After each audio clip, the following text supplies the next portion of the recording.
विद्यार्थी मित्रांनो, तुम्हाला हे माहिती आहे का, की वेक्टर हा टॉपिक 12 मार्काला आहे बोर्डच्या एक्झाममध्ये. ट्रिग्नोमेट्रिक फंक्शन सुद्धा 10 मार्काला आहे. प्रोबॅबिलिटी डिस्ट्रिब्युशन, बायनॉमियल डिस्ट्रिब्युशन सुद्धा 10 मार्काला आहे. मॅट्रिक्स लॉजिक मिळून 14 मार्काला आहे. मग एवढे हायर वेटेज टॉपिक, तेही ईझी टॉपिक असताना घाबरताय कशाला? सीईटीची भीती वाटते आणि सीईटीत तर वेक्टर लाईन प्लेनवर टोटल 10 प्रश्न येतात. मग आता करायचंय एवढंच, की तुम्हाला माझ्या चॅनलला सबस्क्राईब करायचंय. पहिला चेक करा.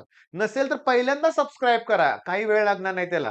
दुसरी महत्त्वाची गोष्ट, मग प्लेलिस्टमध्ये तुम्हाला vector, trigonometric function, differentiation, integration, त्याचे महत्त्वाचे थेरम, पुस्तकातले आय-एम-पी क्वेशन तुम्हाला सगळे टॉपिक तुम्हाला प्लेलिस्टमध्ये दिसतील.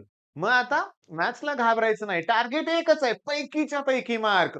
आपल्या मुलांनी एवढे मार्क मिळवून दाखवलेले आहेत आणि तुम्ही पण दाखवायचे आहेत लक्षात घ्या. मग हायर वेटेज टॉपिक समजले.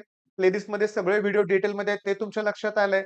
आय-एम-पी क्वेशन्स पण मी तुम्हाला प्रोव्हाईड केलेलेच आहेत. मग ते सगळं तुम्ही करायचंय. All the best.